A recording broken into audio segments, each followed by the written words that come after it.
Estamos grabando.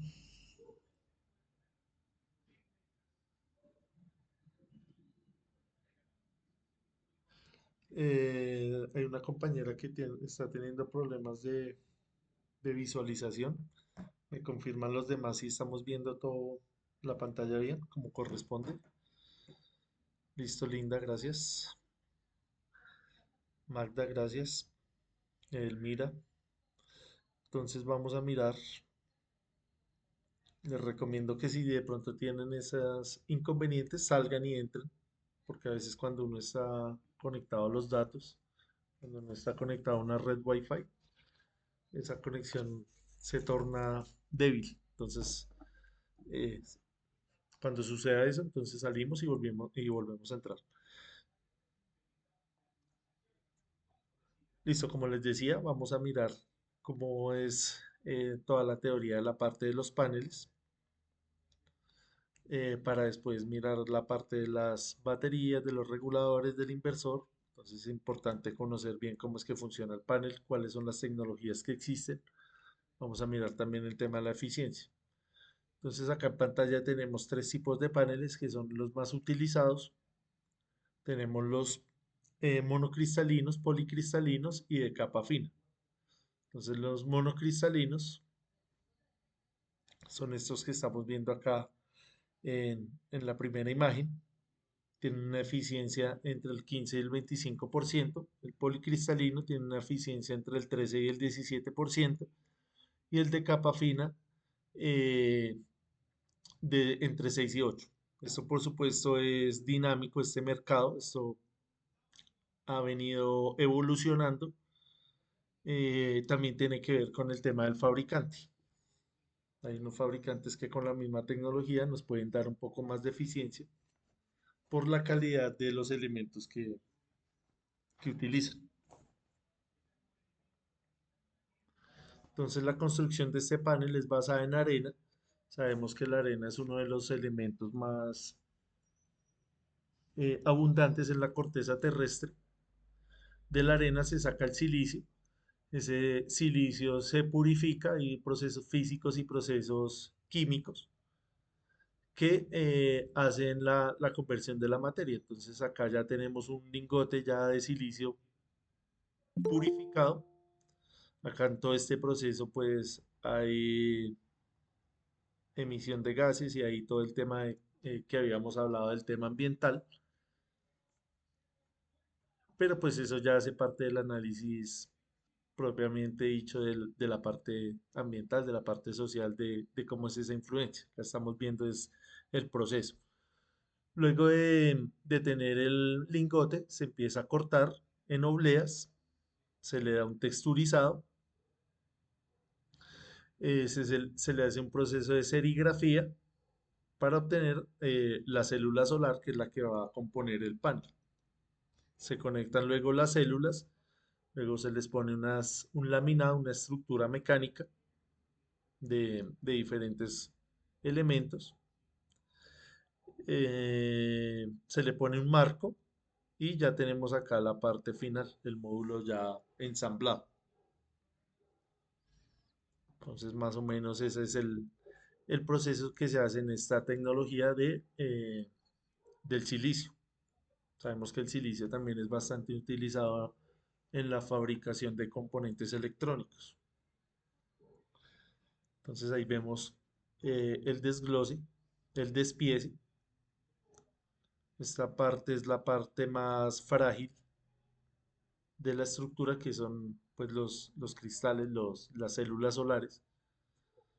No sé si alguien haya tenido la oportunidad de desbaratar estos paneles. Tiene una capa, una contextura muy parecida a la cáscara de un huevo, que es rígida, pero a la vez es quebradiza. Entonces, por ese motivo se le ponen acá estas capas para proteger esa estructura que es muy frágil. Entonces, acá tenemos la construcción, la parte frontal y la parte de atrás. Viene con diferentes conexiones acá. Acá la tienen en la parte central, acá la tienen en la parte de arriba. Depende también del fabricante.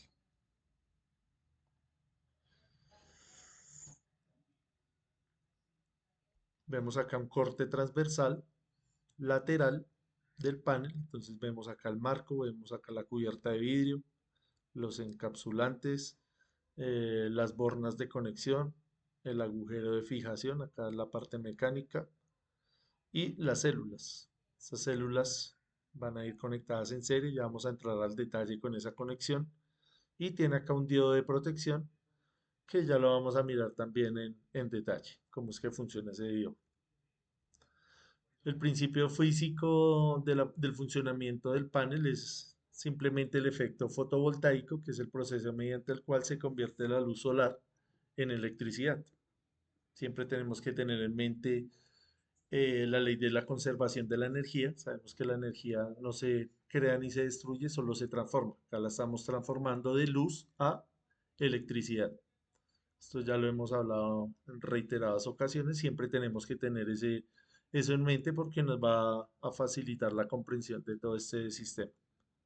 Entonces, este fenómeno se produce en materiales semiconductores.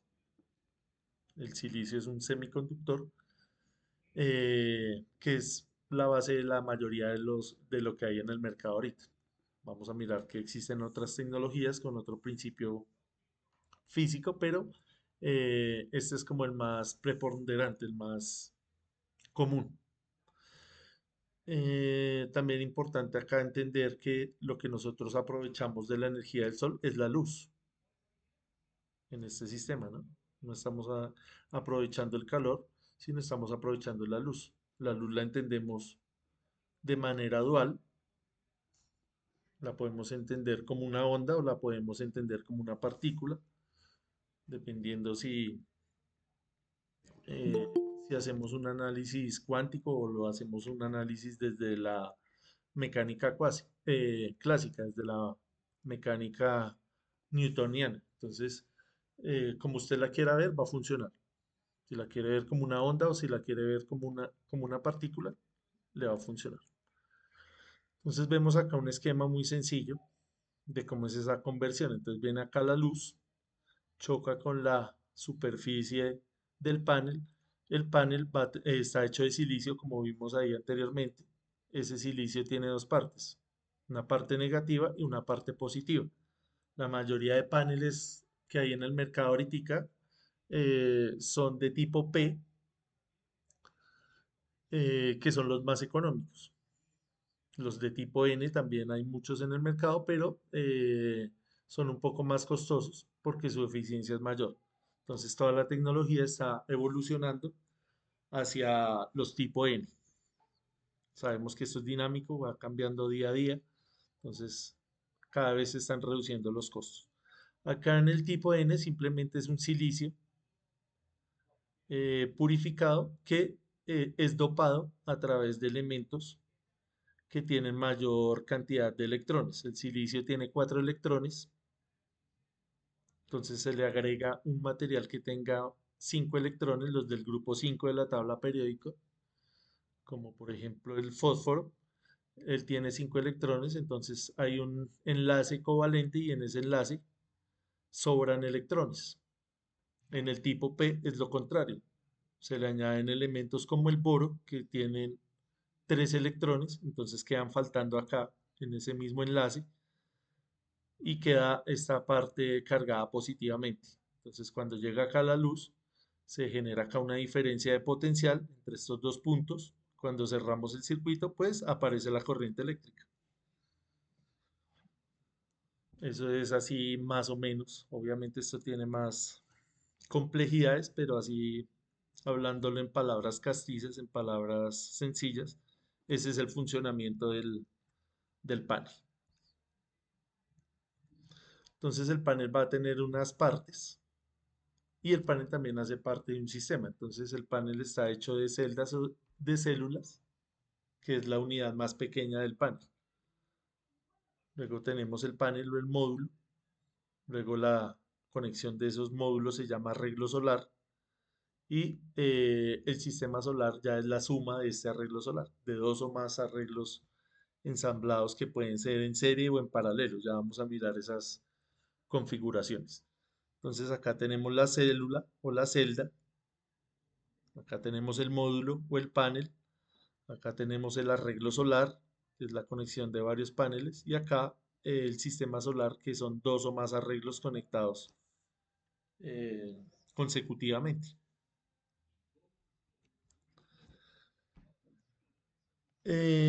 Cuando usted hace el análisis del sistema, usted ya mira cuánta oferta solar tiene y cuánta demanda energética tiene, entonces eh, calcula cuántos paneles va a utilizar. Entonces en el mercado hay de diferentes tamaños. Entonces tenemos acá paneles que están entre 285 y 400 vatios, entre 350 y 500. Cada uno de ellos tiene pues un número de celdas. Entonces hay de diferentes tamaños para diferentes aplicaciones. Sí, Ángela.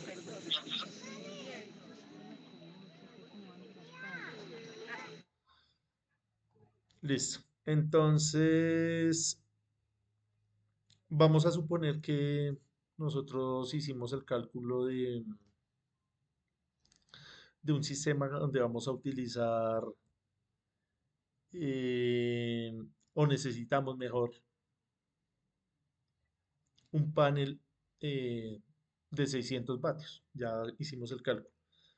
Entonces, ¿cuál de esos paneles compraría usted? ¿Compraría un solo panel que está en ese rango de los 600 vatios o compraría dos paneles que están acá en el rango de 300? Digamos para su casa. Si usted quiera poner allá en su techo dos, va a poner, bueno, pongámosle que son cuatro. Va a poner cuatro paneles de estos o dos de estos, que es como el caso más real. Pues sería, eso dependería como del área que tenga yo para instalar. Si me da para instalar los grandes, pues instalo los grandes. Y si me da para los pequeños, están los pequeños. Pero digamos que el área le No, acepta a Le ambos. aportaría más potencia con los pequeños, ¿no? Siendo cuatro, se podría, ¿no? No porque vea que la potencia es la misma, Javier. al contrario, sería mejor el grande.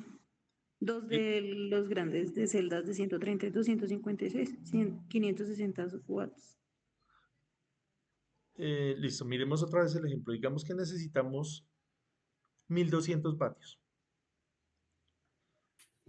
Digamos que este es de 600 cerrado.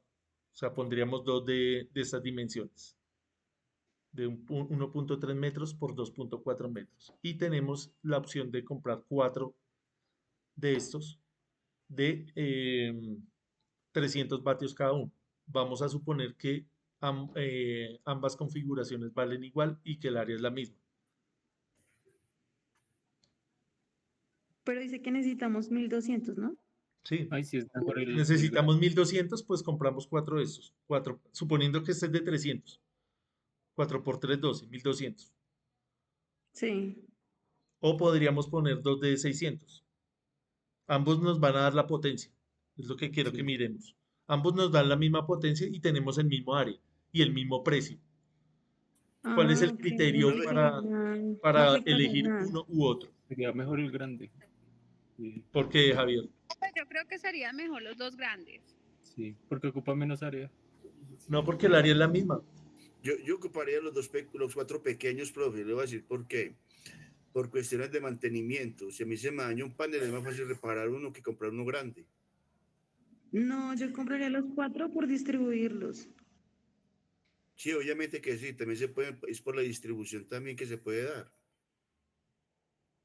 Pues no sé. Listo, Caterín, ¿por Se qué puede compraría los dos utilizar grandes? para varias cosas, ¿no? Redondea la idea, Liliana. Lo que pasa es que, o sea, se puede utilizar, o sea, dos no, dos de 600 no, creería que sería algo básico y solamente para una cosa. En cambio, los cuatro los puedo volver o los puedo utilizar para otras cosas más o conectarlo, no sé si aplicaría así. Ya la entendí. O sea, de pronto es como para Distribuirlos, sí. ramificar en varias secciones. Podría ser. Exacto, exacto, eso. Listo, Liliana, ya miramos.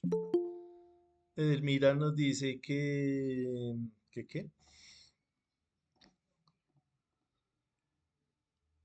Los dos, hay que mirar cómo se... No, porque, o sea, la salida, digamos que yo tengo todas las cargas y a la salida voy a tener con ambas configuraciones voy a tener la misma potencia, 1200 vatios.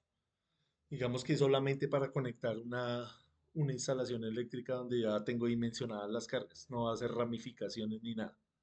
Estamos simplificando totalmente el problema para mirar por qué en el mercado hay de diferentes tamaños y no solamente venden el pequeño o solamente venden el grande.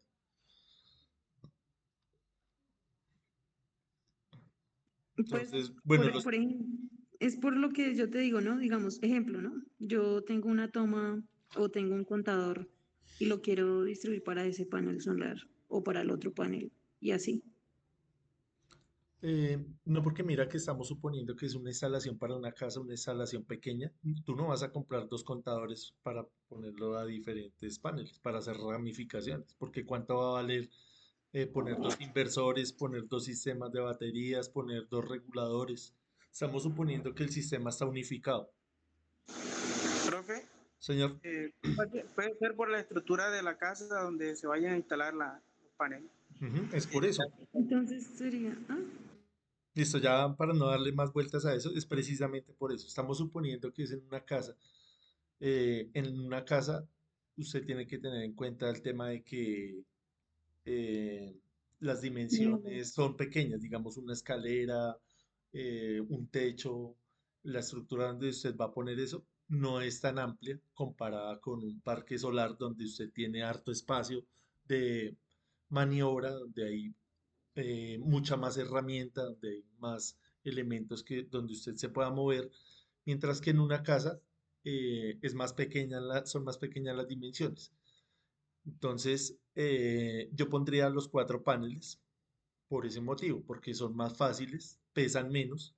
Un panel de estos puede pesar 30 kilos, esto pues va a pesar una cuarta parte, entonces va a ser más fácil de instalarlo.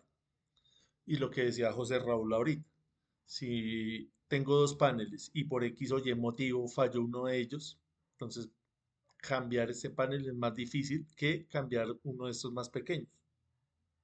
Entonces es por ese motivo.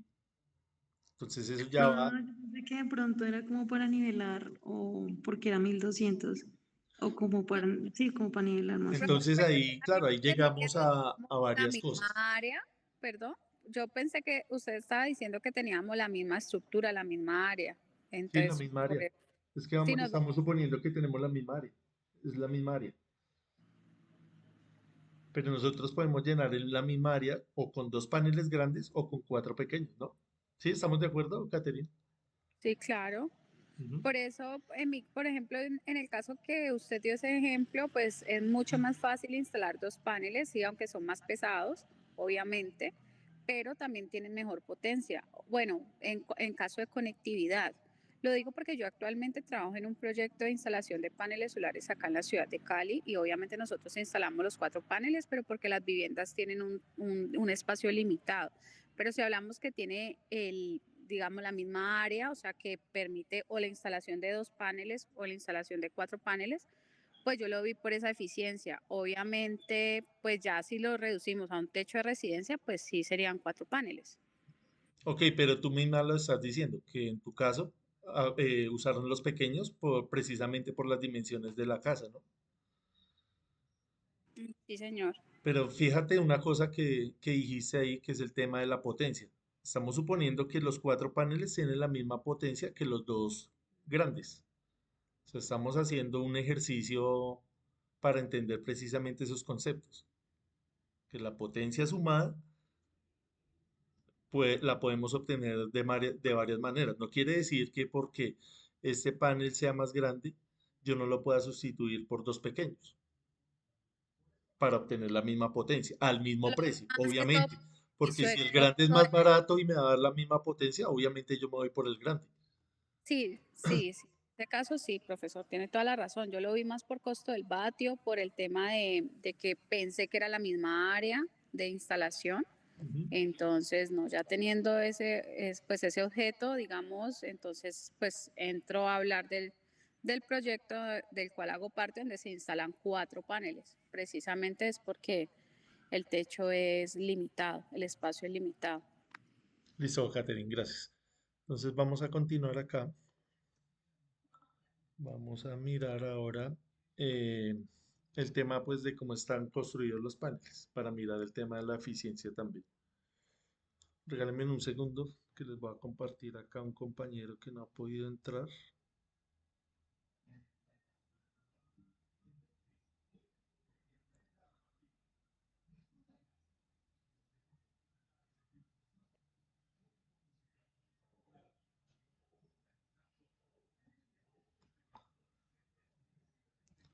Listo, entonces tenemos acá la celda o la célula. Esa célula va a tener acá estas canalizaciones horizontales a las que nosotros llamamos el finger y estas verticales que se llaman el busbar. Entonces, ¿cuál es la función de estas ranuras o de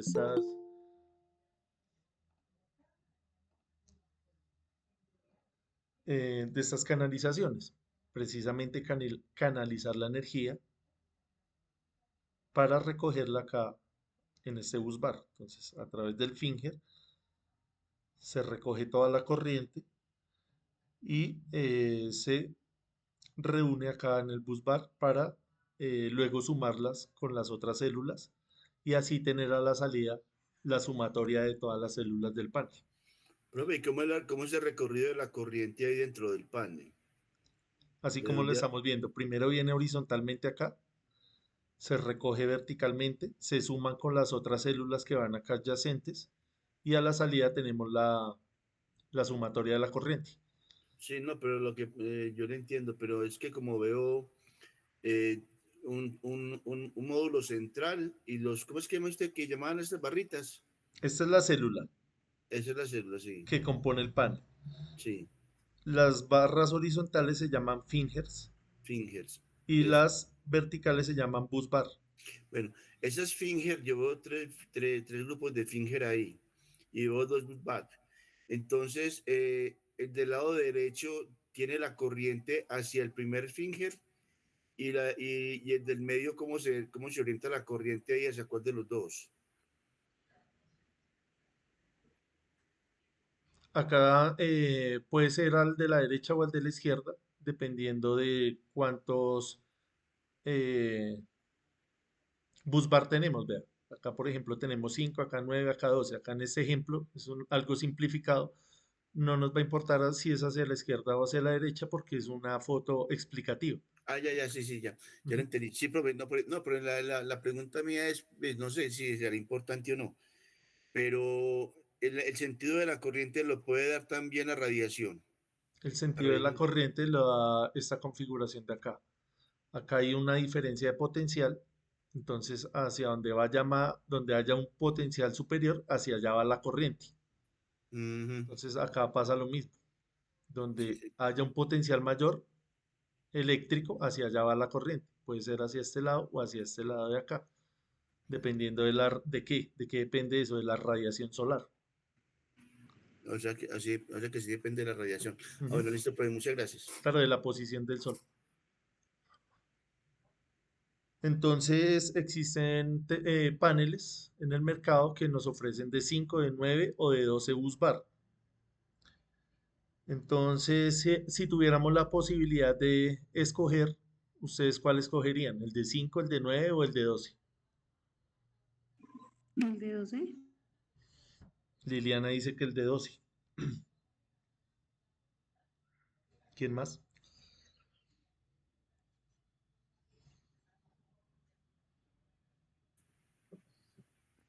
El de 12, profe. José Luis dice que el de 12. A ver, El de 12, profe, creo que las celdas más pequeñas son más eficientes.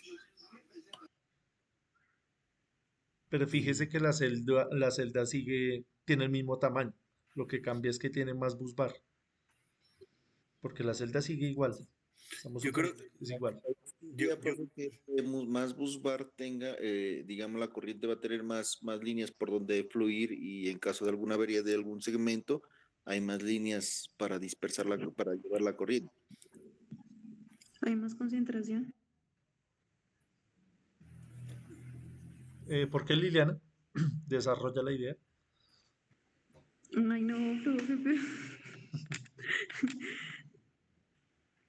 me parece que hay más concentración. O sea, es que no sé cómo decirte si en Sí, voltaje o en, bueno, en... yo, yo creo que de pronto es porque la corriente se puede repartir mucho mejor y recalienta menos el panel. Sí, exactamente eso. Entonces acá Ok. la corriente, nosotros sabemos que si la corriente es muy fuerte a través de un conductor cualquiera que sea, ¿qué va a pasar con ese conductor? Se va a calentar por el efecto Joule. Entonces, si reducimos la corriente, el calentamiento va a ser menor o más distribuido. Entonces acá la corriente, en los tres casos va a ser la misma la salida, pero acá está mejor distribuida, entonces no se va a calentar tanto la celda o la célula. Entonces vamos a bajar la temperatura y sabemos que el panel va a funcionar mejor con una baja temperatura. Entonces es por eso. Entonces la opción óptima es eh, la de 12 bus bar. Entonces ya toda la tecnología apunta también a esto.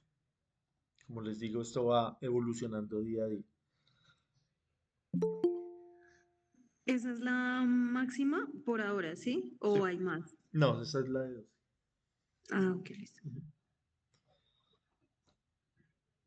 Listo, continuemos. Hay otra tecnología que es de perovskita, que es un material que puede ser natural o artificial, em, y tiene pues sus pros y sus contras. Entonces vamos a mirar acá un video rápidamente. Bueno, acá nos dice cómo funciona y ya de pronto acá conceptos un poco más técnicos relacionados acá con la estructura cristalina. Lo importante es entender que es un cristal. Entonces vamos a mirar acá un video rápido donde primero vamos a mirar cómo funcionan las de silicio para hacer un paralelo con la de perovskita. ¿Listo? Entonces vamos a mirar primero esa tecnología normal y normal entre comillas y luego la de perovskita.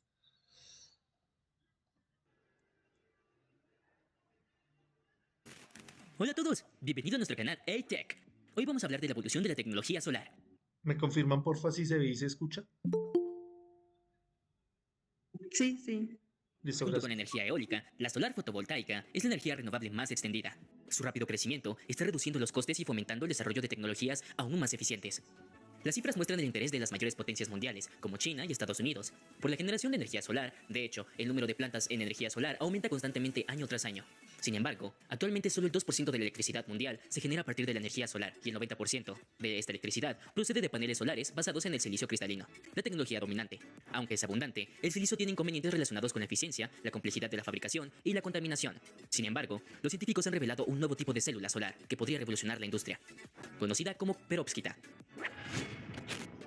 La adopción masiva de la energía solar se debe a sus múltiples ventajas. Una de ellas es su coste. Sin duda, al principio es importante, pero no hay costes adicionales de mantenimiento, pero también su sencillez de instalación, que permite instalarlo en muchas superficies. Por otro lado, no producen residuos de producción de energía ni contaminación acústica. Sin embargo, uno de los grandes puntos débiles de esta energía es su baja tasa de conversión energética. La conversión media de la energía solar en electricidad es del 20 al 25%. A este problema se le suma la contaminación de la fabricación. Una investigación de la empresa estadounidense Swift Solar ha descubierto un nuevo material que podría revolucionar el sector. En particular, podría subsanar las deficiencias de los paneles fotovoltaicos convencionales. Antes de entrar en detalles sobre este descubrimiento, es necesario recordar rápidamente los principios básicos de funcionamiento de un panel solar. El panel solar funciona liberando electrones de los átomos gracias a los fotones. Así, el flujo eléctrico es creado por la fotocorriente. Se necesitan varias células unidas para formar un panel solar. Cada célula fotovoltaica es en realidad un sándwich compuesto por dos obleas de material semiconductor. Las células fotovoltaicas suelen estar hechas de silicio. Para funcionar, las células fotovoltaicas deben establecer un campo eléctrico. Para ello, se produce un campo eléctrico cuando se separan cargas opuestas. Para conseguir este campo, los fabricantes dopan el silicio con otros materiales. diferentes, dando a cada trozo del sándwich una carga eléctrica positiva o negativa. Así, las partes superior e inferior de una célula solar contienen materiales semiconductores con diferentes propiedades eléctricas. Todo esto crea un campo eléctrico en la unión entre las capas de silicio. Esta es una de las características especiales de este diseño tradicional. Hay una única unión para el campo eléctrico. Es importante saber que existen dos categorías principales de paneles fotovoltaicos: los basados en obleas, conocidos como de primera generación, y los de células de película fina. Los paneles solares más comunes, que representan el 90% del mercado, son de primera generación. La mayoría de las veces están hechas de silicona. Las células de capa fina se fabrican depositando finas capas de películas semiconductoras sobre un sustrato de vidrio, plástico o metal, y utilizan entre 10 y 1000 veces menos material que las células de silicio cristalino. Estas células de película fina son ligeras y flexibles, pero su eficiencia media es menor. Las células de capa fina pueden fabricarse con silicio amorfo o con materiales más complejos, como el teluro de cadmio, pero los científicos buscan tecnologías solares de capa fina más eficientes que puedan utilizarse más ampliamente. Estos materiales se conocen como películas finas emergentes. Actualmente, las perovskitas son las principales candidatas. Este nuevo material semiconductor absorbe la luz con gran eficiencia y también transporta cargas. Por lo tanto, es un material muy eficaz para las células solares. Pertenece a la familia de las películas finas emergentes. Por ello, su particular estructura lo hace ideales para sistemas fotovoltaicos eficientes y de bajo coste. Por otro lado, las perovskitas tienen propiedades intrínsecas como un amplio espectro de absorción, una rápida separación de cargas, una larga vida de separación de portadores, etc. Las células solares de perovskita son, sin duda, la estrella emergente en el campo de la fotovoltaica. De hecho, gracias a sus células flexibles, ligeras y muy eficientes, podrían abrir el camino a una amplia gama de aplicaciones en las que las células de silicio tradicionales son demasiado pesadas y rígidas. La estructura cristalina de la perovskita se descubrió por primera vez en un mineral natural, el óxido de calcio y titanio. Pero las perovskitas utilizadas en las células solares no necesitan ser extraídas de la Tierra. Una perovskita es un material cuya estructura cristalina tiene la fórmula ABX3, donde A y B son dos iones con carga positiva, a menudo de diferente tamaño, y X es un ion con carga negativa. Los científicos se han dado cuenta de que pueden crear una amplia gama de cristales de perovskita artificiales, con la misma fórmula y con propiedades muy útiles.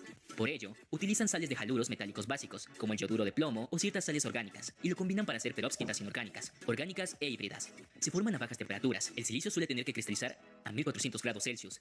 Con las perovskitas puede formarse a menos de 100 grados Celsius. Esto significa que se pueden utilizar equipos más pequeños y procesos químicos más estándar.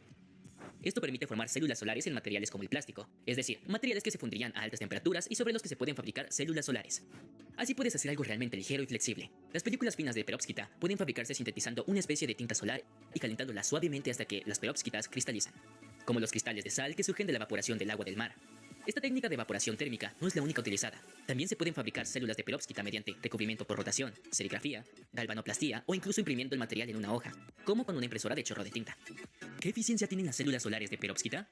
La magia de los cristales de perovskita reside en su capacidad de personalización. Las células solares de unión simple solo pueden absorber una parte del espectro solar, dependiendo del material semiconductor utilizado. La energía luminosa más baja que se puede absorber de un semiconductor se denomina brecha de banda. Un semiconductor no absorbe fotones con energías inferiores al band gap, y la energía útil que se puede extraer de un fotón no supera la energía del band gap. Esto significa que gran parte de la energía de la luz solar se pierde cuando llega a una célula solar de una sola unión. Pero la brecha de banda de las perovskitas puede modificarse fácilmente. Es posible apilar capas de perovskita una encima de otra que estén sintonizadas químicamente para absorber diferentes partes del espectro solar. El resultado es una célula solar que puede generar electricidad a partir de una gama más amplia de longitudes de ondas de luz, lo que mejora la eficiencia de la célula.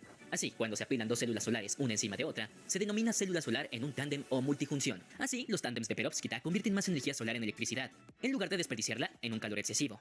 ¿De qué porcentajes exactos de eficiencia estamos hablando? Siendo realistas, el 30% es alcanzable, lo que sigue siendo un salto sustancial respecto a lo que vemos hoy en el mercado.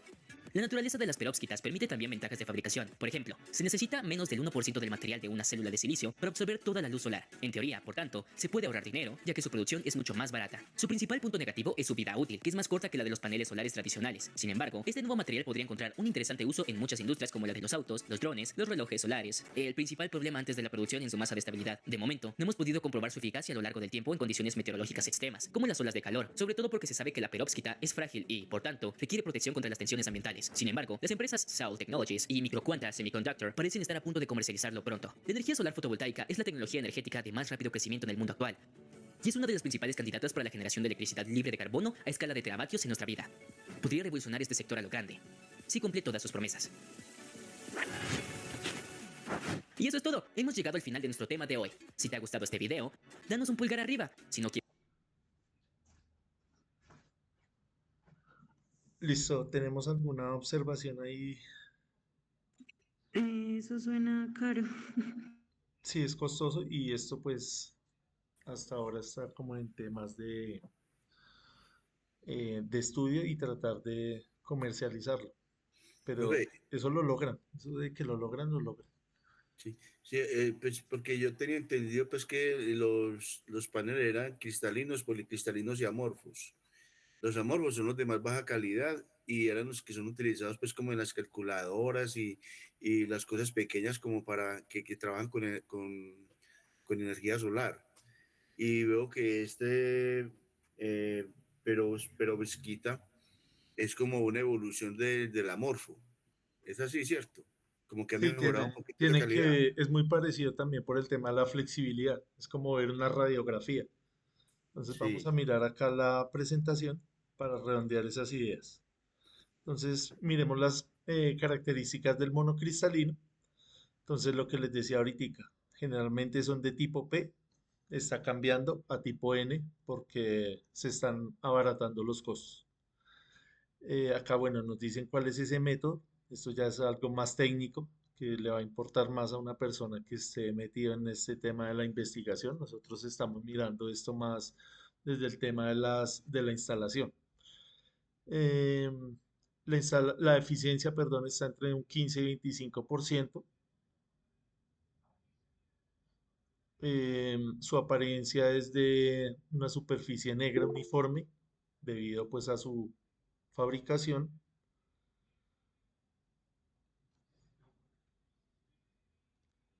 Su comportamiento térmico, el rendimiento óptimo estaría entre entre 15 grados y 35 grados centígrados. La durabilidad típica es de 25 años. El costo es un poco superior comparado con el policristalino y el de capa fina. Su eficiencia pues es buena comparado con los otros dos. Eh, Alguien levantó la mano, creo.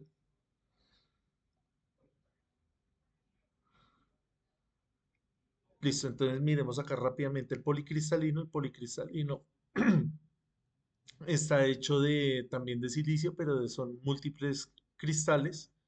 Entonces eso hace que su costo sea menor. La eficiencia también va a ser menor, está entre 13 y 17%.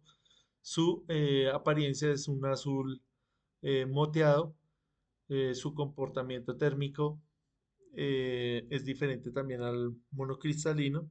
Suele ser algo menos eficiente en ambientes de poca luz. La vida útil es muy parecida al monocristalino, está entre 25 y 30 años. El costo es inferior. eh, Acá lo toman algo como algo positivo el tema del precio. Tiene buen desempeño en climas soleados sin necesidad de la máxima eficiencia. Y en desventajas vemos pues que su rendimiento es ligeramente inferior al monocristalino. Es utilizado acá en estos grandes parques solares, precisamente por el tema del costo. Entonces, obviamente este policristalino va a necesitar de un espacio más grande comparado con el monocristalino. Acá, pues el área no sería un problema, pero pues es relativo, porque hay unos fabricantes que deciden cambiar estos paneles de policristalino a monocristalino porque obviamente van a superar los valores de potencia de energía que pueden generar, entonces esto ya va a ir de acuerdo al criterio de cada diseñador. Entonces cada diseñador tiene puede sacar sus propias conclusiones y darle un plus a su diseño dependiendo de la información que tenga. Puede tener una Hombre, información que otra persona no pueda tener. Entonces, hombre, también es importante el tema acá, perdón, el tema político, el tema ya de las contrataciones. Ya eso ya empieza a influir en la parte técnica. yo le hago una pregunta. Digamos, por ejemplo, yo estoy en una zona que sea de baja radiación. ¿Qué sería más conveniente poner ahí en esa zona? ¿Un monocristalino que es del 15 al 25% de eficiencia o un policristalino que es del 13 al 17% de eficiencia? Entonces, desde la parte técnica, siempre a usted el resultado le va a dar, ponga un monocristalino. pero como solamente no podemos tener en cuenta la parte técnica, sino también la parte económica, entonces puede que el policristalino le cumpla en un 90%, en un 80% de lo que le va a dar el monocristalino a un precio más razonable. Entonces usted tiene en cuenta eso. Ambos son buenos, pero el otro de pronto le va a generar menos, le va a costar menos plata.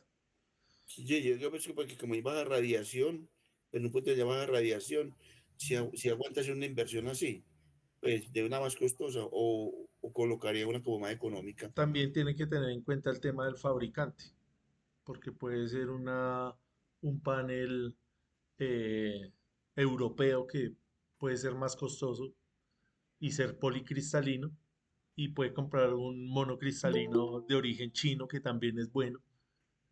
Entonces usted ahí le toca ir a mirar ese criterio también de las marcas. Ujú. Ok. Y hay muchos bemoles ahí con ese tema.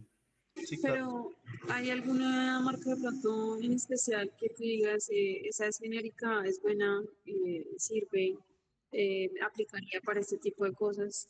Sí, claro, ahorita vamos a mirar, les vamos a dar unas hojas de datos ya de fabricantes de los más comunes que podemos encontrar en el mercado acá en Latinoamérica y vamos a ver que pues la mayoría son chinos y son buenos. El mercado pues es bastante competitivo. Lo importante es verificar que esos paneles sean certificados. Listo, entonces acá vemos las características del de capa fina. Acá vemos que están hechos de cobre, indio, galio, selenio, de silicio. También nos muestran la eficiencia dependiendo de los materiales con el que es construido. Está acá unos de 6 a 8%, de 9 a 11, de 13 a 15. En laboratorio, en ambientes de laboratorio, se ha llegado a superar el 21%. Ahí en el video que estábamos viendo ahorita, dicen que lo que más se puede alcanzar es el 30%. Vamos a mirar cómo va a ser esa evolución, si pueden superar ese número. Hay algunos que sí lo pueden hacer, adoptando la tecnología no solo de captar la radiación del espectro visible, sino también de la parte que genera calor. Entonces ya son paneles híbridos que no son solamente fotovoltaicos, sino también termovoltaicos. Obviamente su costo es superior. Acá la apariencia del de capa fina es negro, gris, puede ser también semi-transparente, tiene un comportamiento térmico bueno comparado al de silicio, a los de silicio. La durabilidad sí es inferior, está entre 10 y 25 años. Eh, También tienen la ventaja de que son más resistentes a las sombras parciales. Ya vamos a mirar el tema de las sombras. Son más baratos de fabricar, tienen un peso inferior porque pues al no llevar esa capa de vidrio se va a reducir significativamente ese peso porque haga de cuenta como una radiografía. Las desventajas son la menor eficiencia, la corta vida y el tema ambiental, porque algunos de estos elementos con los que son fabricados son tóxicos. En ambientes de laboratorio también se ha llegado a un 22% más o menos, 21%. Entonces, todavía estamos a la espera de esa producción masiva, que pues sabemos que esto va creciendo exponencialmente. Lo que les decía anteriormente de la migración de los de tipo de silicio que va del tipo P al tipo N, porque su eficiencia es mucho mayor. Acá lo único que tiene en contra es que es más costoso. Siempre todo gira alrededor de esto, del costo. Pero cada vez se están simplificando la operación, la fabricación. Vemos en China unas megafábricas que no hay en ningún otro lugar del mundo, donde toda la fabricación es prácticamente que autónoma, automatizada, no depende de tantas personas, entonces eso baja significativamente el costo comparado con una industria en Italia o en Alemania donde son más pequeñas y dependen todavía mucho de la mano de obra humana, que es donde se suben los costos. Entonces acá en China ya están haciendo esas mega fábricas para reducir y poder hacer este tipo N y se hacen casi que inalcanzables en un mercado competitivo, en un mercado mundial, ya prácticamente que todo es chino, porque son elementos baratos y de buena calidad. Tenemos acá la tecnología PERC, una tecnología pues muy sencilla acá de entender. Simplemente llega acá las de luz, la tecnología convencional, y es absorbida por una capa de aluminio. Entonces esto se convierte ¿qué? En calor, que es un calor que va a ser nocivo para la célula. Mientras que acá en el PERC llega ese haz de luz, se refleja en una capa dieléctrica de contactos metálicos y es reutilizada acá por el propio panel. Entonces se refleja la luz y ya no se va a calentar tanto el panel. Entonces a eso nos referimos con la tecnología PERC. Entonces acá nos explican cómo funciona, cómo refleja la luz con la capa dieléctrica acá, una capa pasiva de silicio que refleja eso. Entonces van más fotones, son reutilizados, menos electrones se pierden por el defecto de la superficie y se genera más energía con la misma cantidad de luz. Listo, entonces, bueno, esta parte se las explico ahorita después del descanso, porque ya estamos acá cortos de tiempo.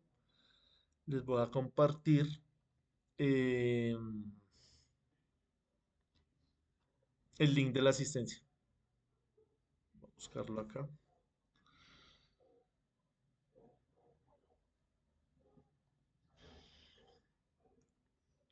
Listo, no sé si tengamos algunas preguntas relacionadas con esas tecnologías, con la PERC. Está sencillo de entender, ¿sí? Simplemente es un fenómeno de reflexión.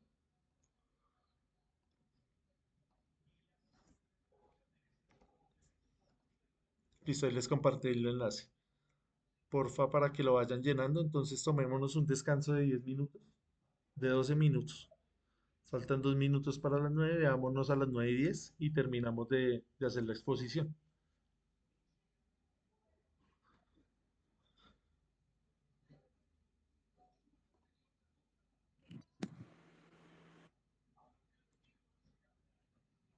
Listo, ya nos vemos entonces.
Dios. Y no.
Listo, entonces vamos a continuar con la presentación. Me confirman, porfa, si estamos viendo, si estamos escuchando bien. Listo, gracias. Sí, señor. Gracias. Listo, entonces vamos a mirar el tema del diodo.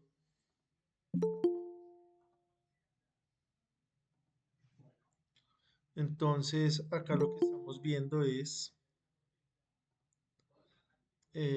una celda o una célula, para simplificar la explicación. Entonces, vamos a suponer que tenemos acá 4 celdas que están conectadas allá dentro del panel y cada celda va a tener un diodo. Entonces, como está conectado en serie, la corriente va acá en este sentido. Cuando el sistema está funcionando correctamente, toda la corriente va a transitar a través de las células, de las celdas. Quiere decir que el diodo está polarizado en inversa. Es decir, por acá no hay corriente, a través del diodo no hay corriente, cuando el panel está funcionando normalmente. Entonces, cuando aparece una sombra en una sección del panel, o por X o Y motivo se rompió ese pedazo del panel, o está sucio, o hay alguna interferencia que haga que el sistema esté funcionando normalmente, entonces en ese momento el diodo se polariza en directa y la corriente se va por ahí, precisamente, por la parte del diodo. Entonces, por eso se llama bypass, porque se bypassea acá la corriente, se puentea. Entonces, ¿para qué es precisamente esto? ¿Para qué es el diodo? Para proteger eh, la demás estructura, la demás parte del panel y que no se afecte por ese motivo de la sombra. Entonces, viene acá la corriente, pasa normalmente por la parte buena del panel, por las células buenas, y donde encuentra la parte mala, la parte que está interferida por sombra, por mugre, por rayaduras, por algo que anormal, esa corriente pasa a través del diodo para evitar que esa parte afectada, esa célula afectada se comporte como una resistencia y ya no se comporte como un elemento activo que está generando electricidad, sino se empieza a comportar como un elemento pasivo. Empieza a consumir la electricidad de las demás celdas. Empieza a consumir la energía proveniente de las demás celdas. Entonces, esa es la función del diodo de protección. Sí, Jason. Hola, profe, buenas noches, profe. Qué pena es que no está compartiendo pantalla. ¿Se le fue? ¿Me confirman los demás compañeros? Está normal, profe. Listo, gracias, Juan, Magda, José David. Carlos, Buenas noches, Inge. Inge, buenas una noches, preguntita. señor. O sea, por ejemplo, en esas 4 celdas que no está trabajando una, es como si solo estuvieran trabajando 2, Solamente estuvieran trabajando tres, estas tres. pero, pero su merced está diciendo que empieza a consumir la celda que no está trabajando. Exactamente, esta empieza a comportarse como una resistencia. Por eso, y si se comporta como una resistencia, es como si solo estuvieran trabajando 2, ¿sí? Porque las tres no. Porque, no, porque si la que tiene sombra me está consumiendo lo que me produce la rama 3, es como si solo me estuviera trabajando rama 1 y rama 2, ¿no? O sea que estas consume exactamente lo que. Sí, Esta o sea, consume exactamente la que va. No, porque consume las tres porque está en serie. sí, consume las 3, pero, o sea, sacando un equivalente es como si me consumiera como si sacara 2 por una. ¿Es correcto o me equivoco? Dije. Puede ser, pero no en todos los casos. Porque puede ser esa sombra grande o puede ser la sombra pequeña. Entonces no es equivalente a lo que esté generando solamente una celda. Puede ser más o puede ser menos. Puede ser 1,5 o puede ser una. No exactamente dos. ¿Sí? Listo, dije, gracias. Listo, con gusto. Entonces miremos acá el siguiente dibujo para mirar cómo es que funciona. Entonces, en estado normal, cuando no hay sombra, toda la corriente pasa a través de las celdas. ¿Ve? La corriente es la flecha roja. Quiere decir que el diodo está polarizado en inversa. Entonces acá la parte del cátodo, perdón, la parte del ánodo del diodo está en la parte negativa de la polaridad de las celdas. Está conectado en inversa. O sea, por acá no hay corriente. Cuando ocurre la sombra, que puede ser acá en una o dos celdas, el diodo se polariza en directa, es decir, que acá el ánodo, que es la parte positiva, con la polaridad positiva de la configuración, y el cátodo, que es negativo, queda con el negativo, entonces queda conectado en directa y empieza a pasar la corriente, ya no por las celdas, sino a través del diodo, protegiendo esta parte. Esa es la idea del diodo de protección. Ese diodo de protección viene incluido dentro del panel. Entonces el panel va a tener, acá en este ejemplo, va a tener acá 60 celdas. Entonces va a tener 3 diodos de protección. ¿Qué sería lo ideal? Que cada una de las celdas tuviera su diodo, pero acá mecánicamente no va a dar el espacio para ponerle a cada uno y tampoco económicamente. Entonces se hacen agrupaciones de 20 en el caso de este panel de 60 células. Si tiene más células, pues va a tener un diodo más o va a tener el diodo que encargarse de más células. Entonces acá hay dos casos. Una sombra así, de esta manera horizontal o de manera vertical. De esos dos casos, ¿cuál es el más crítico para el sistema? ¿Qué hace que el panel se vuelva menos eficiente? El segundo. El segundo dice José Luis. ¿Qué dicen los demás compañeros? Sí, el segundo porque sacaría los dos diodos. O sea, este es más crítico. Sí. Para mí, sí, señor. Listo. Miremos a ver quién más.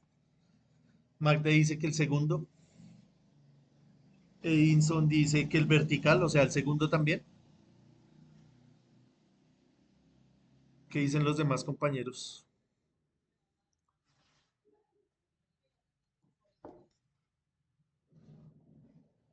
Ronald dice que el segundo, William dice que el segundo. Listo, creo que estamos todos de acuerdo que el segundo es más crítica esta sombra. Entonces, alguno de los que escribió ahí que nos explique el por qué.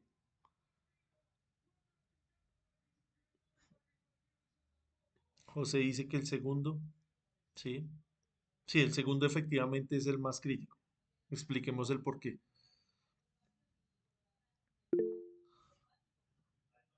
¿Quién se anima? Ricardo.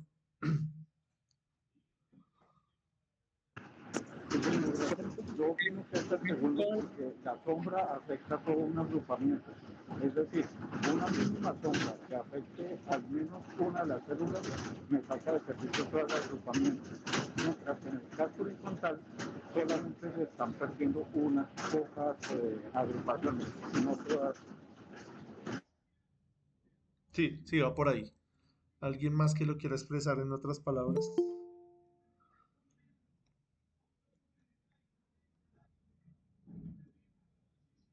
Listo, entonces vamos a mirar cuál es el más crítico. Vea, observemos que acá en el primer escenario donde está horizontalmente, el diodo que está en rojo está ocupado acá de una sección y hace que salga de funcionamiento solamente estas 20 células.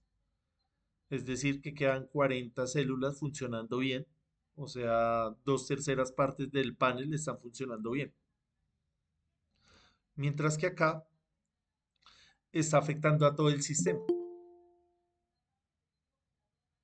Entonces, acá hay dos opciones. O esta sombra es demasiado grande para que totalmente el panel quede deshabilitado, para que acá queden los diodos totalmente conectados en inversa, en directa, perdón, y la poca energía que se genere se vaya por el bypass, o que esa sombra sea no tan grande y acá no se detecte la falla y siga funcionando, que sería pues la peor parte, porque esta parte del pequeña se va a calentar, es lo que se llama un punto caliente, se va a calentar y va a dañar el panel.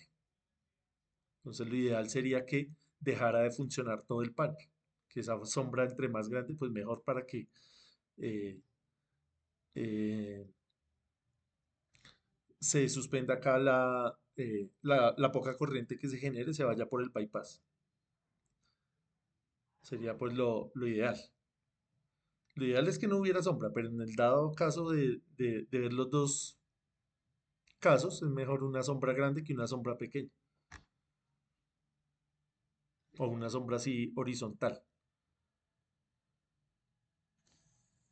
Entonces este diodo bypass ya viene incluido dentro del panel. Ese mismo principio se utiliza cuando nosotros tenemos los strings, que es la conexión de 5, 6, 10 paneles en serie. Además de este diodo, se utiliza uno externo para cada string. Ese diodo ya no va a venir incluido dentro del panel, sino es un diodo adicional que usted compra y lo pone allá en la caja donde van las protecciones, que también se llama diodo de seguridad, pero ya es externo al sistema, pero tiene el mismo principio de funcionamiento. Listo, no sé si tengamos algo más que añadir a esta parte del diodo. Ok, Creo que para todos fue bastante claro. Profe, ahí en Señor. este caso ya sería el cambio del panel. Sí, señor. La idea es quitar el panel. Donde haya sombra, quitar el panel. Es mejor para el sistema. Ceci, de Rivera 100. Irania, sí, te escuchamos.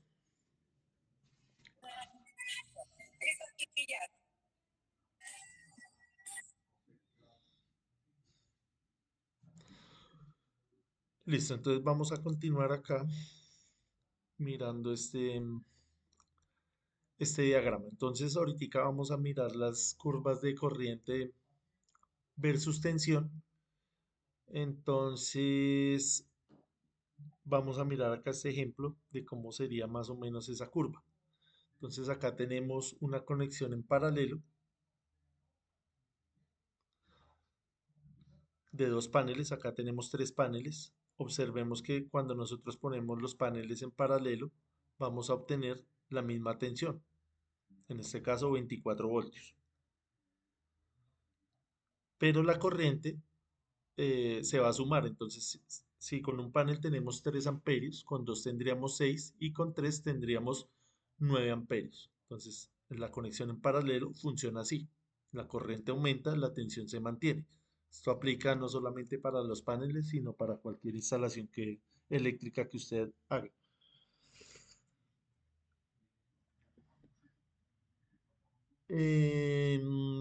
En conexión en serie, ¿qué va a suceder? Que la corriente va a ser la misma, la que pasa por los paneles, la corriente se mantiene igual y lo que cambia es la tensión.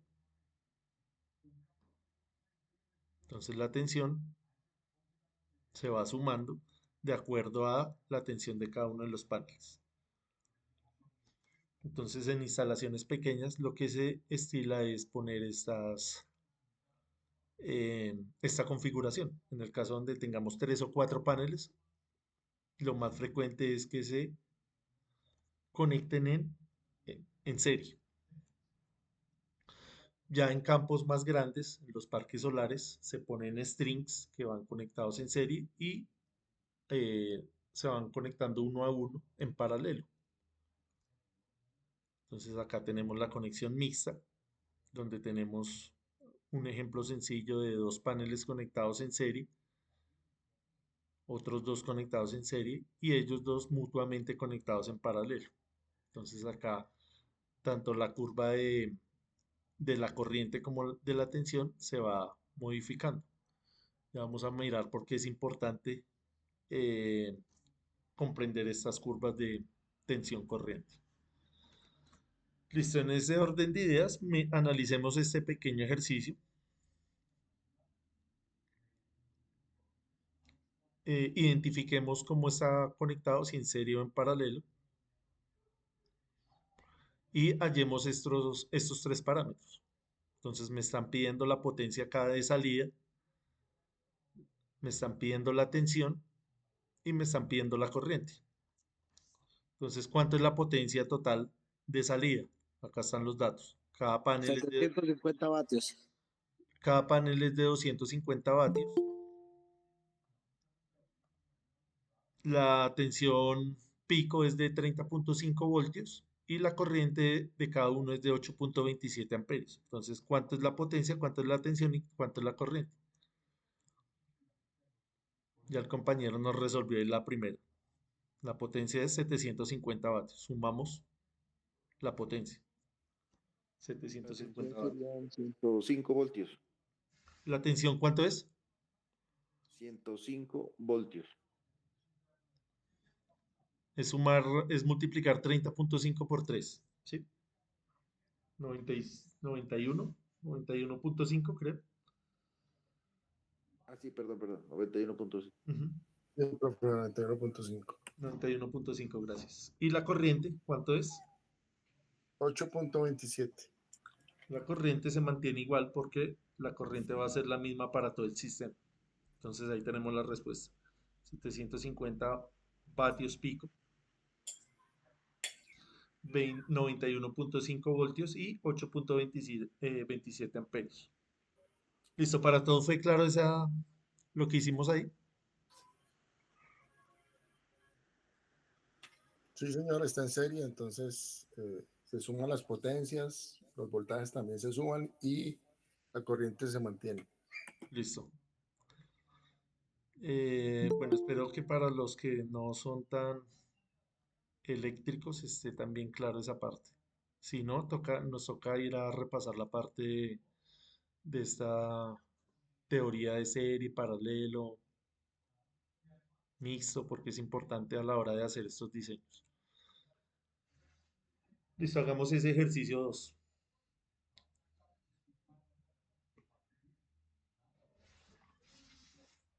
¿Cuánto es la potencia? ¿Cuánto es la tensión? ¿Y cuánto es la corriente?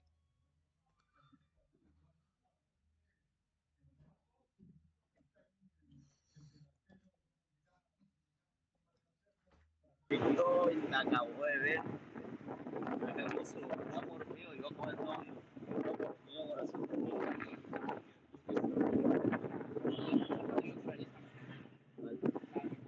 Dale más. Dale un amor que me guste, pero. ¿Cuánto nos da en potencia?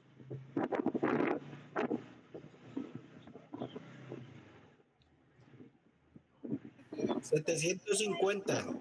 750 vatios. La tensión, 91.5. No, ahí la tensión se sostiene. perdón, le cierro acá. ¿Cuánto nos da la tensión? 30.5. 30.5. ¿Y la corriente? 24.79. 24.81. Listo, gracias. Entonces ahí tenemos. La potencia vuelve y se suma. Esa sí no puede fallar, tiene que ser igual. La tensión se mantiene igual porque está en paralelo, 30.5 voltios. Y la corriente la sumamos, 24.81 amperios. Entonces es importante entender que la potencia siempre va a ser la misma, la sumatoria algebraica, pero la tensión y la corriente sí van a tener un cambio. ¿Por qué es importante eso? Porque usted no es lo mismo dimensionar este cable cuando el sistema está en serie. Este cable va a ser, ¿qué? ¿Más de menor calibre o de mayor calibre comparado con la configuración en paralelo? De menor calibre. De menor calibre porque lleva menos corriente. Claro. En el sistema cuando lleva más voltaje lleva menos corriente. Cuando el sistema lleva menos voltaje lleva más corriente. Siempre se dimensiona el calibre del cable, es con este valor, con el valor de la corriente. Esto, por supuesto, tiene un factor de confiabilidad y tiene un factor de seguridad que lo podemos encontrar en las normas. En el RTI y en la NTC 2050 nos hablan de precisamente eso, mirar cuál es el calibre del cable y cuál es el calibre de las protecciones que vamos a utilizar acá. ¿Qué tipo de protecciones se utilizan? Protecciones de sobretensión, de descargas a tierra, fusibles, breakers diferenciales para, para todo el sistema, mejor dicho. Entonces ahí en las normas, después revisamos esa parte. Listo, entonces vamos a mirar esta curva de tensión corriente para mirar cómo es la eficiencia del panel. Vamos a suponer que tenemos acá que este sistema de paneles es exactamente este mismo de acá, es una suposición. En el sentido de que son la misma cantidad de paneles que están en el mismo ángulo, que están igual de limpios, todo. Lo único que va a cambiar acá es el ambiente. Entonces, vemos acá que en estas curvas, la tensión, que es el eje horizontal, va a ir cambiando de entre 38 voltios a 53 voltios, más o menos. ¿Cómo se da esta variación de tensión? precisamente por el tema de la temperatura. Entonces, a 75 grados centígrados tenemos una tensión de 38 voltios, a 50 grados 42 voltios, a 25 grados 45 voltios, a 0 grados 50 voltios, a menos 25 grados 53 voltios. Y fíjese que la corriente es más o menos constante, estaba casi acá que en 8.7 más o menos amperios. Entonces, la tensión es bastante susceptible a la temperatura. En ese orden de ideas, ¿cuál de estos dos sistemas es más eficiente? ¿El que está acá en este clima árido o el que está en este clima donde hay nieve, donde es más frío? En el clima El de frío. abajo, dije. Entonces, evidentemente, el sistema fotovoltaico, suponiendo una irradiancia constante, se va a comportar mejor acá en clima frío. El panel siempre va a funcionar mejor en clima frío o en un ambiente frío, en un ambiente fresco.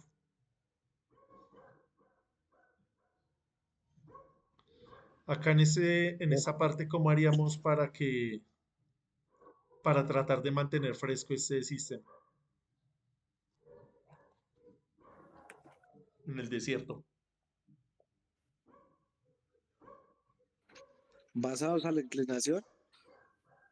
No, Poniendo el suponiendo sistema de refrigeración, profe. sistema de refrigeración.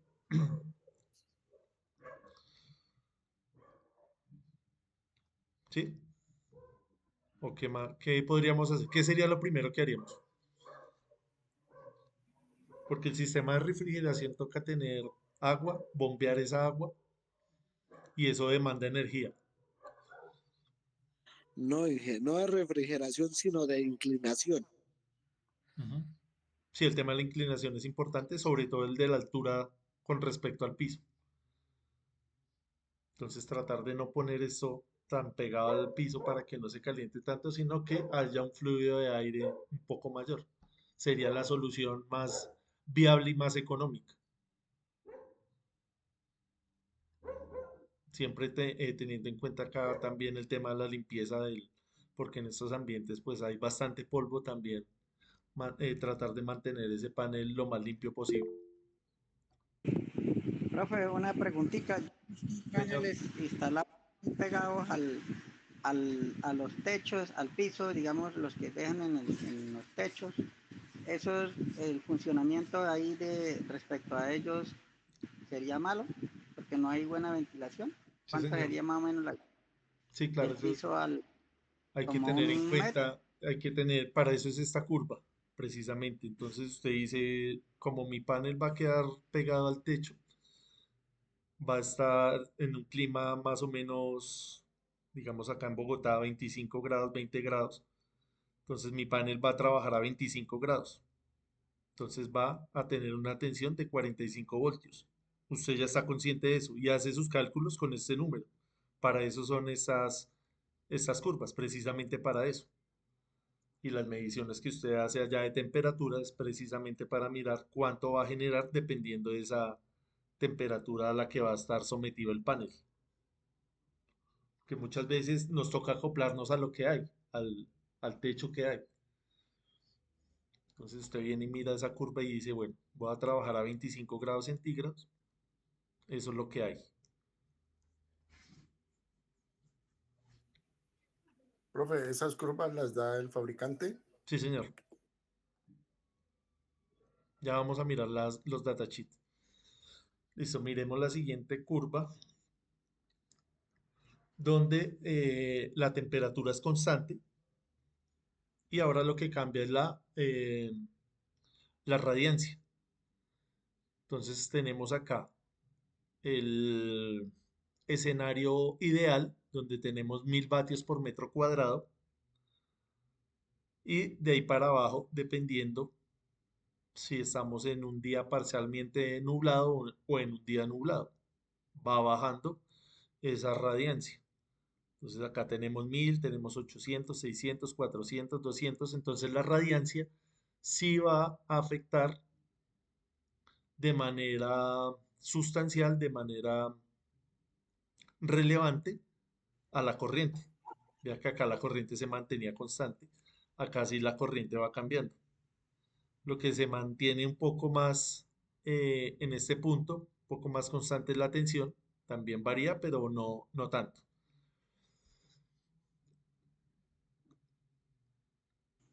Profe, una pregunta. Señor, Disculpe. Acá en Barranquilla, por ejemplo, la tarde hoy estuvo lluviosa, por decir algo. Los paneles solares en ese sentido, o ahí se mete la energía normal del poste. estuvo lluvioso, o sea, estamos acá en este escenario, en algo nublado. Entonces vea cómo bajó la corriente. Si normalmente estaba trabajando, digamos que en 7 amperios, es decir, a 800 vatios por metro cuadrado. Si está lloviendo, se bajó acá, vea, a 2 amperios. Entonces multiplique 2 amperios por más o menos 43 voltios para calcular la potencia. Entonces fíjese que baja sustancialmente. Claro, en un día lluvioso, el panel no va a generar lo que nosotros queremos. ¿Cuál es lo ideal? Esta parte, que esté acá en la parte de arriba, máxima radiación, para hallar la máxima potencia. Entonces multiplicamos 9 por 45 y nos da la potencia máxima. Entonces ahí ya después miramos si es un sistema off-grid, si es un sistema on-grid, si es un sistema solo de apoyo o es un sistema que va a depender toda la instalación. Ya después miramos eso con calma. Es correcto, era porque la pregunta mía es que un vecino tiene, pero entonces él quiere que aire le devuelva. Entonces yo estaba viendo, tirándole cabeza hoy a eso. Entonces ya ahí no está dando la proporción realmente que él necesitaba para el día de hoy. No, señor. Ahí le toca dimensionar ese sistema y decir, bueno, yo quiero que mi sistema fotovoltaico sea mi única fuente, o más bien, que es lo más común, hago un sistema on-grid conectado a la red, disfruto lo que me dé el clima y en dado caso que no sea suficiente, extraigo lo demás de la red. Es lo más común en presupuestos de pronto limitados. Ya en presupuestos mayores, donde ya tenemos la capacidad económica, entonces ya decimos, no, yo quiero hacer un off-grid totalmente y solamente se va a hacer mi fuente de energía, pero tengo que tener esas consideraciones. Ah, ok. Gracias, sí, señor. Listo, Álvaro. Listo, no sé si tengamos más preguntas. Profesor, ese sistema de almacenamiento que hacen los paneles conforme a la temperatura, ellos, en el momento me llamó la atención del compañero, tú sabes que está totalmente de sombra, está lloviendo, bueno, bien, no es la misma potencia o el voltaje, ¿verdad? No es lo mismo. Entonces, mi pregunta es esta, ellos, el momento de que la luz pega, ellos generan una energía, pero no se supone de que es un sistema de almacenamiento y que de pronto esa corriente o ese voltaje se mantiene, no importando que el rayo del sol esté en el momento o haya sombra en el momento, en el caso que explicó el compañero, está lloviendo. Sí, pero esa parte del almacenamiento no la hace el panel. Esa parte del almacenamiento la hacen las baterías. Ya después miramos cómo funcionan las baterías. Acá estamos solamente analizando el comportamiento del panel. Ya el almacenamiento lo miramos ya con calma, cómo funcionan las baterías, cómo se conectan, qué tipos de baterías hay. Estamos hasta ahora mirando los paneles. Sí, es cierto, los paneles no son de almacenamiento, sino que como un sistema, digamos, unido, digamos, él recibe la energía del sol y la suministra, pero como me llamó la atención y le pregunté porque es como si en la explicación el panel estuviera conectado a un circuito totalmente directo de que el sol le pegaba y entonces él producía la carga que necesitaba el sistema. Sí, precisamente hay que dimensionar el sistema, poner X cantidad de paneles. Eso hay una fórmula muy sencilla para mirar cuántos paneles se necesitan, pero esa energía que va a producir el panel, si nosotros queremos gastarla de una vez, pues no necesitaríamos de la batería. La cuestión de la batería es almacenar esa energía para utilizarla posteriormente. Entonces, ya después vamos a explicar bien esa parte de cómo funciona un sistema aislado y un sistema conectado a la red. Ahí vamos a aclarar todas esas dudas. Listo, les voy a compartir acá rápidamente, ya para irnos a descansar. Les voy a compartir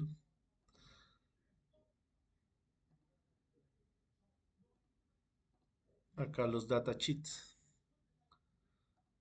Entonces vamos a mirar acá. Como vimos, existen diferentes tecnologías, el monocristalino, el, eh, el bifacial, el policristalino, el de capa fina. Vamos a mirar estos ejemplos rápidamente. Este Jinko pues es una de las fabricantes más conocidos. También pues de acceso fácil acá en Colombia. Ya el tema de la comercialización ya pues nos toca ir un poco más a la parte investigativa y mirar qué marcas son las que nos pueden ofrecer pues el mejor precio a la mejor calidad. Entonces siempre toca tener buenas fuentes y mirar cuáles son esos fabricantes para no incumplir con la normatividad. Entonces acá tenemos este panel que va desde 390 a 410 vatios. Quiere decir que nos va a dar la información no solamente de un panel, sino de 5 paneles, que son los que estamos viendo acá, de potencia de 390 hasta 410. Él nos va a dar acá unas especificaciones, nos va a decir, por ejemplo, acá que es de 5 bus bar, nos habla también de la alta eficiencia que tiene, nos habla acá de más o menos un 20%, nos habla acá de elementos mecánicos eh, referentes al clima, referentes también a la corrosión, referentes a la presión que pueden soportar, referentes al viento y referentes a la nieve, cuánta presión soportan. Nos hablan también acá del tema de la corrosión por sal y por amoníaco. Vemos acá la curva de la garantía. Nos dan una garantía de 25 años. Vemos como el rendimiento del panel pues se va degradando con el tiempo. No es lo mismo acá en 0 años cuando está nuevo, que tiene una eficiencia del 97.5%, es decir, que ni siquiera estando nuevo va a dar el 100%. Y en 25 años nos va a dar una eficiencia más o menos del 84%, más o menos. Entonces usted también como diseñador o como operario allá del sistema fotovoltaico puede tomar la decisión de cambiar ese panel a los 12 años. Decir, no, yo estoy perdiendo acá plata porque puedo producir más energía en los próximos 12 años. Sabemos que en 12 años esta tecnología puede quedar obsoleta, viendo cómo es esa curva de evolución de los paneles. Entonces es lo que en las grandes parques solares se acostumbra a hacer. No esperar a los 25 años, sino cambiarlos acá antes de que llegue a su vida útil. Acá nos dan unas certificaciones, esto lo vamos a ver cuando veamos el tema de la normatividad, que quieren decir estas estándares. Estos son estándares internacionales que deben cumplir eh, no solamente los paneles, sino cualquier elemento del sistema eléctrico. Acá vemos cómo es la configuración mecánica, bastante sencilla. Conectar acá simplemente los cables, nos dan esas dimensiones. Nos muestran acá también el performance eléctrico dependiente de la temperatura, cómo se va a comportar el panel dependiendo de la temperatura, lo que estábamos viendo ahí. Entonces acá estas curvas Vimos ahorita la curva de tensión corriente, pero acá tenemos una curva de potencia. Esta curva de potencia la vamos también a analizar la próxima clase cuando hablemos del cálculo del inversor para mirar cuál es este punto óptimo en el que el inversor va a trabajar. Acá nos dan especificaciones de dimensiones, de peso, de los cables de salida, de la caja de donde se va a hacer los empalmes. Y como les decía, tenemos las características no solamente de un panel, sino de 5 paneles. Es importante entender que las dimensiones físicas se van a mantener constantes, es decir, esta medida es constante, lo que va a cambiar es la potencia. Entonces, si el área del panel se mantiene constante y lo que cambia es la potencia, si tenemos acá una potencia de 390 vatios y acá una de 410 vatios, ¿cuál de esos paneles compraría usted? ¿Cuál de esos paneles es más eficiente? Si el área que ocupan es la misma y está cambiando la potencia. Evidentemente, este de 410 vatios tiene una, Es de mayor potencia, claro. tiene una eficiencia mayor, vea, de 20.38% comparada con la de 390, que es de 19.38%. Entonces usted va y mira, dice, a mí me sirve más este, así valga más, o mejor me acomoda este. Ya es criterio suyo como diseñador, o cojo acá un intermedio.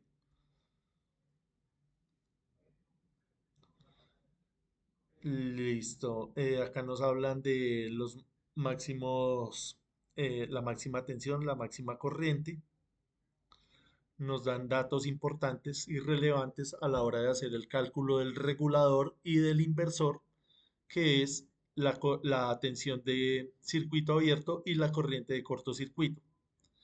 Nos dan acá una parte donde este sistema es ideal, es decir, valores STC y valores NOCT, que son valores ya más aterrizados a la realidad. Acá explican esa parte.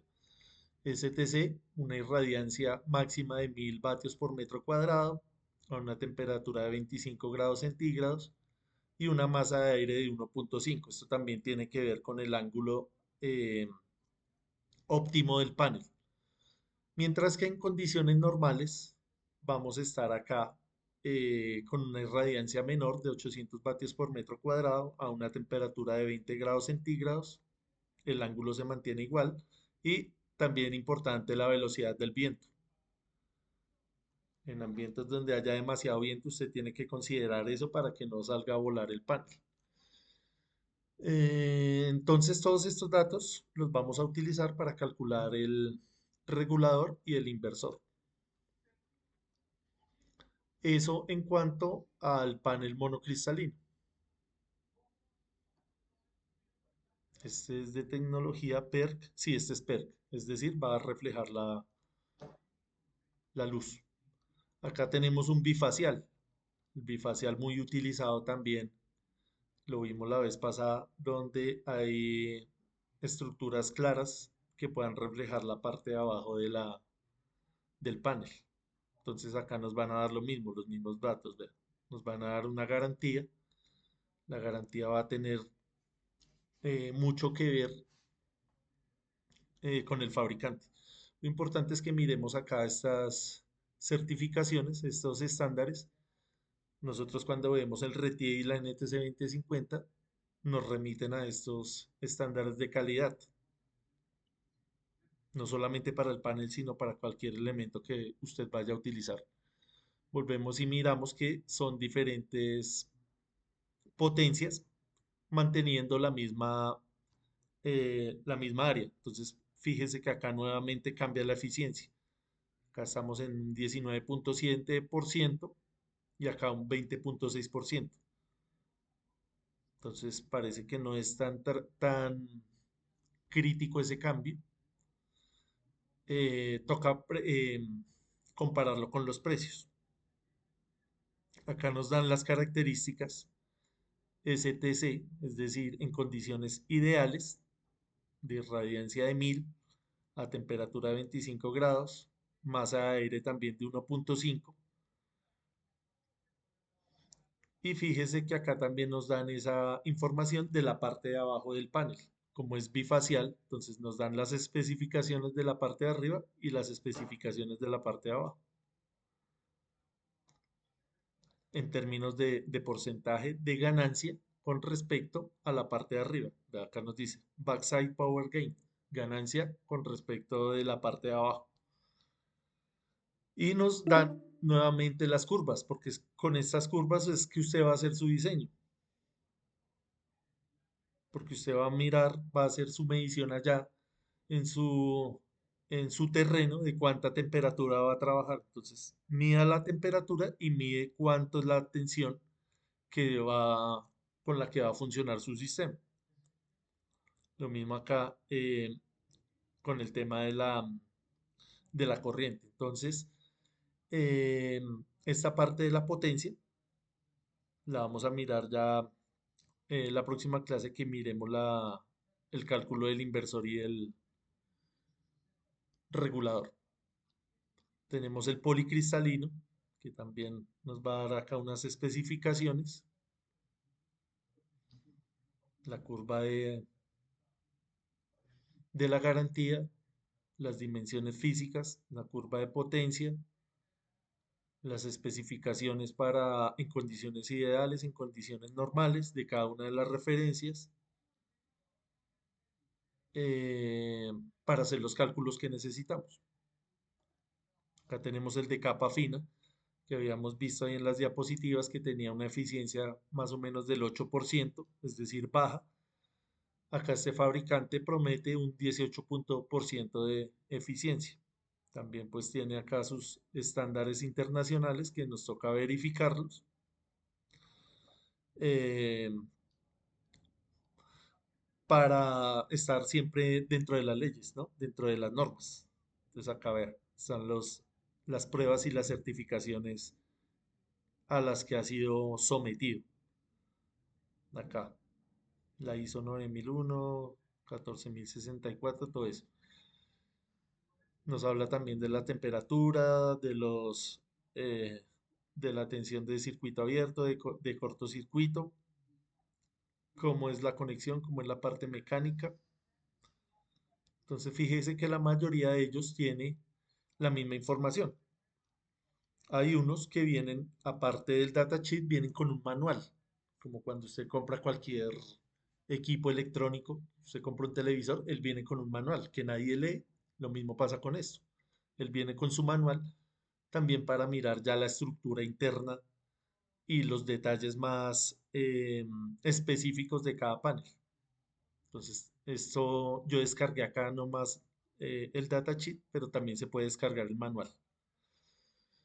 Estos son simplemente ejemplos de lo que puede uno encontrar en internet. Entonces la idea es que ustedes miren esto, traten de leer esa hoja de datos y esa es la tarea para mañana. Entonces ya tienen dos tareas, la de completar el Excel, la de mirar estos datasheets.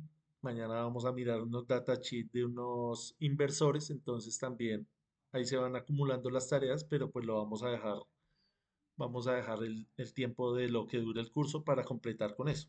La idea es que no se dejen colgar con esas actividades. Listo, no sé si tengamos inquietudes referentes a esos datasheets. Mientras les comparto acá nuevamente la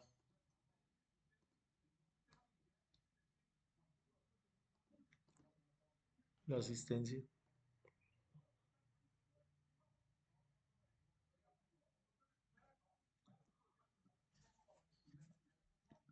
Ahorita les comparto esas hojas para que ustedes las puedan revisar. Preguntas, inquietudes, observaciones.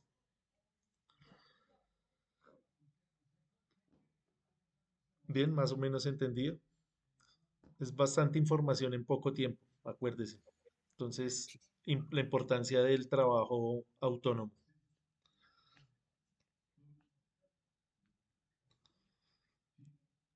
¿Cómo les ha ido con la otra tarea? Si pudieran hacer el Excel, lo están dejando para el fin de semana. Profe, bueno, en la parte mía con Daniel Morales, pues he tenido una agenda bastante apretada respecto al trabajo. Pues por ahí lo he chequeado, pero ahí vamos poco a poco avanzando. Sí, claro, todos tenemos un ritmo diferente y distinto eh, disponibilidad de tiempo. Mira, el Excel lo tienes que hacer tú, tienes que descargar unos datos de internet y organizarlos y analizarlos en Excel. Pero esa es tarea tuya. Entonces, si no viniste a la clase, ahí está en el grupo de YouTube, canal de YouTube, perdón, para que revises nuevamente la clase cuando tengas tiempo. Por eso les digo que organicen cada quien su agenda. Lo importante es que lo hagan en algún momento. Listo, entonces nos vemos mañana a la misma hora. Gracias por la participación. Hay algunos compañeros han compartido unos libros que prácticamente está lo mismo que hemos hablado acá. Así cosas más, cosas menos, está lo mismo que hemos hablado acá. Entonces, para que traten también de revisar esa información. Entonces, gracias por la participación. Feliz descanso y nos vemos mañana. Hasta mañana, profe. No se les olvide llenar la asistencia. Ahí la voy a compartir nuevamente por si alguien está distraído.